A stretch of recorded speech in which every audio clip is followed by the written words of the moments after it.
Well, hey, this is Susan with the Blue Bottle Bunny Farm, and today I'm making sauerkraut. So I'm going to show y'all how I'm doing this. And what I got here is 4 heads of cabbage in various stages, all chopped up. And you chop it up kind of thin. I ain't going to show you how to chop cabbage. I hope you already know how to chop cabbage. You use a knife and a cutting board. So you cut it up kind of, thin like you want to eat it.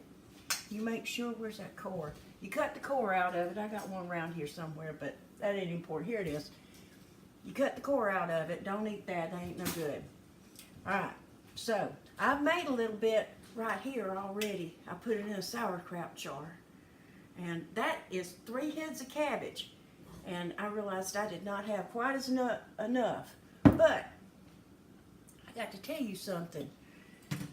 You got to be pretty doggone committed to good microbes in your gut. Because this 4 heads of cabbage up at the Food Giant cost me $12.61. I could buy a pint of bourbon and a pack of cigarettes for that. But anyhow, so this is what you do.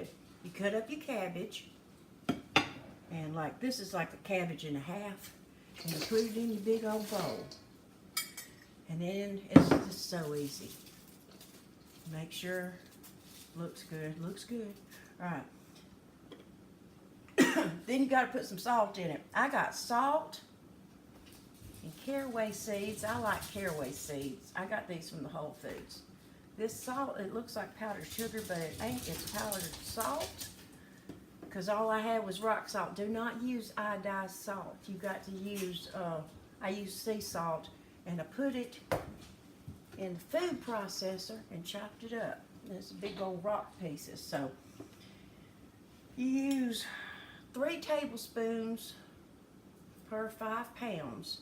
So all of this is 10 pounds of cabbage. And I mix my caraway seeds in there, and I put a little fennel in it, just a touch. You don't need a whole lot, because that stuff's powerful.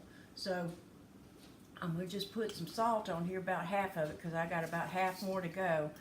And you just put it in there, put it in there, put it in there, and then you get to squishing. And you just squish. And of course I washed my hands a long time ago. And you just squish this cabbage up for a while. And you squish, and you get that salt all mixed up in there. You got any big pieces, break them up. That's one hard piece, but I kind of like a little bit of variety in there, so I left a few hard pieces in there. And you squish, and you let it break down. Squish that salt, mix it all up in there. And I'll probably do that for about 5 minutes. But I got some over here that I already have done. So this was about that much. And after a while, it starts breaking down, and I squished that down a good while, and now it's got the fennel seed and the salt in it. It's ready to go in the jar with the rest of my sauerkraut. So I'm just going to put it in there with the rest of it, stuff I did earlier.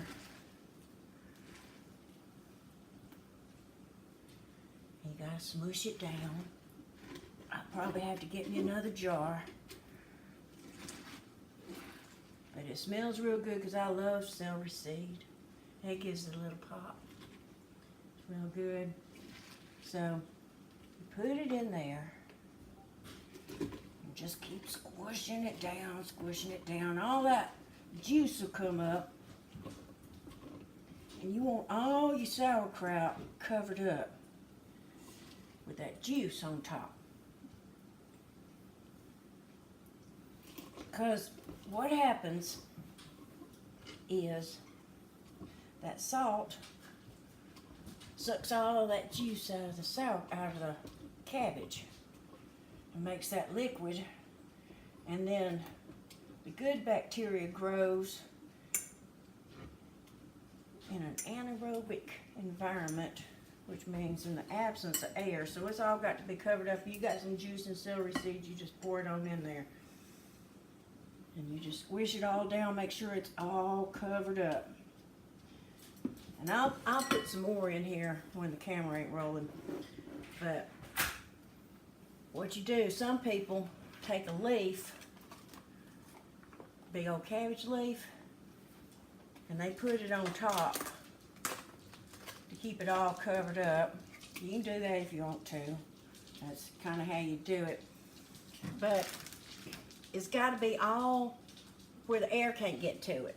So this is a Ziploc bag with some water in it. You stick that in there, you put it on top, and it molds down to it, and you squish it on down. Molds down to it, so can't no air get to it. You pop the lid on it, and you keep this at between 65 and 75 degrees, which is about the temperature of my house all the time.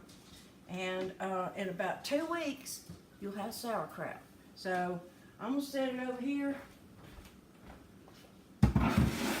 on the counter where it's gonna stay for a couple of weeks. I'll get me a piece of masking tape and write the date on it.